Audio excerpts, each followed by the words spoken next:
நாள் முழுக்க அஸ்வினுடன் பேசினேன். ஓய்வு தொடர்பாக சின்ன சிக்னல் கூட கொடுக்கவில்லை. ஜடேஜா பேட்டி. சர்வதேச கிரிக்கெட்டில் இருந்து ரவிச்சந்திரன் அஸ்வின் ஓய்வை அறிவிப்பதற்கு 5 நிமிடங்களுக்கு முன்பாகத்தான் அந்த தகவல் தனக்கு தெரியும் என்று நட்சத்திர ஆல்ரவுண்டரான ரவீந்திர ஜடேஜா தெரிவித்துள்ளார்.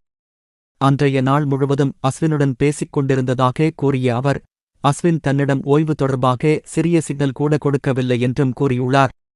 இந்திய அணிக்காக 14 ஆண்டுகள் தொடர்ச்சியாக விளையாடி வந்த ரவிச்சந்திரன் அஸ்வின் பிரிஸ்பெயின் டெஸ்ட் போட்டி முடிவடைந்த பின் உடனடியாக ஓய்வை அறிவித்தார். பார்டர் கவாஸ்கர் டிராபி நடந்து வரும் சூழலில் பாதியுடன் அஸ்வின் ஓய்வை அறிவித்தது ரசிகர்கள் மட்டுமல்லாமல் முன்னாள் வீரர்கள் மத்தியிலும் அதிர்ச்சியை ஏற்படுத்தியது.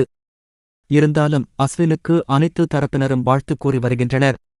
ஓய்வுக்குப் பின் அஸ்வின் சிஎஸ்கே அணிக்காக நீண்ட காலம் விளையாட வாய்ப்பு இருக்கிறது என்று அறிவித்திருந்தார்.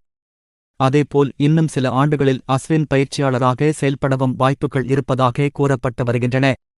இதனிடையே இந்திய அணியின் இந்திரன் சந்திரன் கூட்டணியை இனி பார்க்க முடியாது என்று ரசிகர்களிடையே சோகத்தை வெளிப்படுத்தி வந்தனர். ஏனென்றால் இருவரும் இணைந்து இதுவரை 58 டெஸ்ட் போட்டிகளில் விளையாடி 587 விக்கெட்டுகளை வீழ்த்தியுள்ளனர். 12 ஆண்டுகளாக இந்திய அணி சொந்த மண்ணில் ஆதிக்கம் செலுத்தியதற்கு இவர்கள் இருவரும் தான் முதன்மை காரணமாக அமைந்துள்ளனர். இந்த நிலையில் அஸ்வினின் ஓய்வு குறித்து ரவீந்திர ஜடேஜா பேசுகையில், கடைசி நிமிடத்தில்தான் அஸ்வின் ஓய்வு பெறும் முடிவு தெரிய வந்தது. சரியாக சொல்ல வேண்டுமென்றால் அஸ்வின் செய்தியாளர்களை சந்திப்பதற்கு 5 நிமிடங்களுக்கு முன்பாகவே எனக்கு தெரியும். அந்த செய்தியை எனக்கு மிகப்பெரிய அதிர்ச்சியை கொடுத்தது. ஏனென்றால் அன்றைய நாள் முழுவதும் நானும் அவரும் நீண்ட நேரம் பேசிக் கொண்டிருந்தோம். அப்போது அவர் ஓய்வை அறிவிக்கப் போகிறேன் என்பது குறித்து சின்ன சிக்னல் கூட எனக்கு கொடுக்கவில்லை. ஆனால் அஸ்வினின் சிந்தனை எப்படி இருக்கும் என்பது அனைவருக்கும் தெரியும்.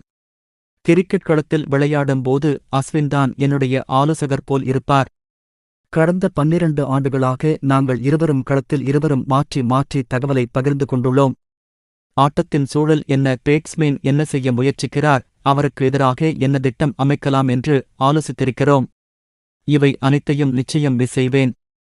ஆனால் அஸ்வினின் இடத்தில் மற்றொரு ஆல்ரவுண்டரை களமிறக்க வேண்டிய சூழல் ஏற்பட்டுள்ளது. கிரிக்கெட்டை பொறுத்தவரை யாரின் இடத்தையும் நிரப்ப முடியாது என்று கிடையாது. யார் சென்றாலும் அந்த இடத்திற்கு மற்றொருவர் கொண்டு வரப்படுவார்.